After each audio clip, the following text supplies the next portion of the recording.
Assalamualaikum warahmatullahi wabarakatuh. Pamirsa, wilujeng tepang deui sareng sim kuring di channel Politikus Cilik. Anu dina dangat ayeuna sim kuring baris medar carios dina bahasa Sunda anu judulna Babad Limbangan. Satu acana sim kuring haturkeun sewu nuhun laksa ketika bingahan kanu parantos subscribe di channel ieu. Mugia biasa ngajantenkeun channel ieu tumubuh kapayuna sareng guna kanggo balarea. Oge anu teu acan mangga diantos subscribe-na, like, share, komen sinarang dihurungkeun tanda loncengna. Supados teu nyangklong kana waktos mangga urang ngawitan carios dina bahasa Sunda anu judulna Babad Limbangan. Zaman baheula kacaturkeun di Kerajaan Pajajaran rajana Prabu Siliwangi. Ieu raja teh kongas kagayahanana. Anjeunna boga pangiring anu kacida satiana. Katelahna Aki Haruman. Unggal poe Aki Haruman ku Prabu Siliwangi sok diparentah pikeun moro make sumpit atawa jamparing. Hiji poe Aki Haruman indit kawetankeun pikeun moro, tapi nepi ka panon poe manceran teh manehna can bebeunangan bae.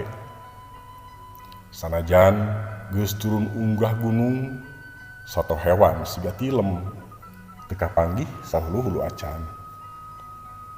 Jog Aki Haruman nepi ka puncak hiji gunung. Dirinya katempo ku manehna aya cahaya nu moncorong di sisi walungan Cipancar.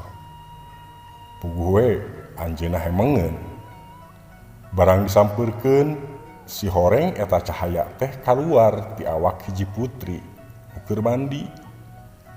Barang ditanya eta putri ngaku anakna Sunan Tumenggong ngawasa wewengkon Limbangan. Patepungna Aki Haruman jeung putri Limbangan teh ditepikeun ka Prabu Siliwangi. Dumasar kana eta kajadian, gunung tempat Aki Haruman ningali aya putri nu moncorong cahayana teh dingaranan Gunung Haruman. Barang ngadenge dongeng ti Aki Haruman dina hate Prabu Siliwangi bet jorojoy.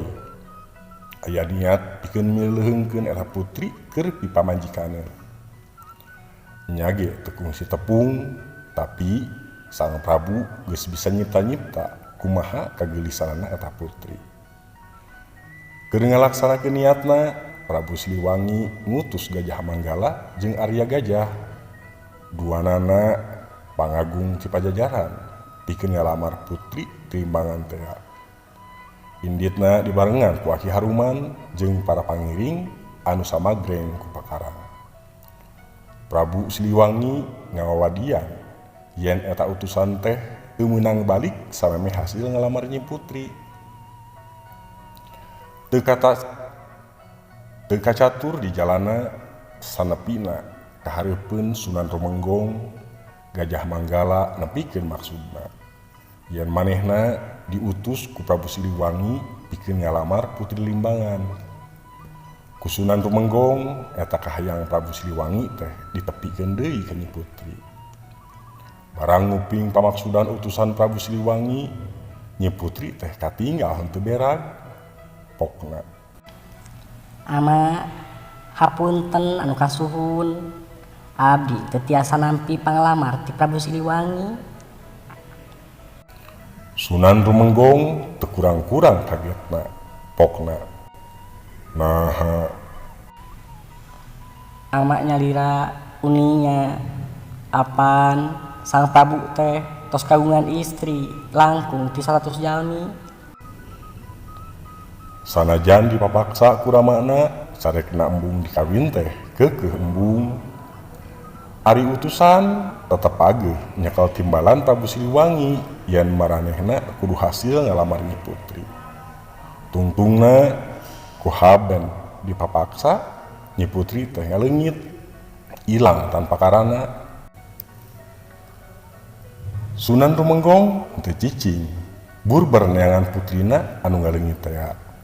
Berkahilir, berkagirang, ngaler, ngidul, ngetan, ngulon, weleh teu kapanggih. Lantaran nempok kolotna sakitu susahna, Nyi Putri akhirna nembongan deui. Di hiji imah anu nyempil. Manehna teu tegaeun ningali kolot dirungrum ku kabingung jeung kana langsa anu pohara. Lembur tempat Nyi Putri nembongan di imah anu nyempil teh dingaranan Kampung Sempil. Kusunan rumenggong Nyi Putri dipapatahan sangkan daek dikawin ku Prabu Siliwangi. Sabab lamun henteu tan wande bakal terus dipapaksa. Bari ngagelenut putrana, Sunan Rumenggong oge nepikeun nasehat. Aya 5 jalma nuku urang wajib dihormat jeung dijunjung. Nyaeta guru, raja, kolot, mitoha, jeung kalimana lanceuk nu cikal. Lianti eta Sunan Rumenggong oge nepikeun harapanana sugan bae jaga anak-anak Nyi Putri teh jadi turunan raja. Akhirna Nyi Putri daek dikawin ku Prabu Siliwangi. 10 tahun ti harita Nyi Putri dipaparinan 2 putra pameget, nyaeta Basudewa jeung Liman Sanjaya. Eta 2 putrana ti Prabu Siliwangi teh dibawa ka Limbangan ku Sunan Rumenggong sarta tuluy dijenengkeun Prabu di 2 tempat anu beda, luyu jeung amanat Prabu Siliwangi. Prabu Basudewa ngawasa wewengkon Limbangan sarta Prabu Liman Sanjaya ngawasa wewengkon daya luhur di kiduleunana. Pamirsa, carios ieu diropea tina buku Naskah Sunda Lama kelompok Babad, Pusat Pembinaan dan Pengembangan Bahasa Departemen Pendidikan dan Kebudayaan. Pemirsa, mun sakitu anu tiasa kapihatur, kirang langkungna sim kuring nuhunkeun dihapunten, mugia tiasa dicandak anu saena, dipicieun anu awonna. Billahi taufiq wal hidayah. Wassalamualaikum warahmatullahi wabarakatuh.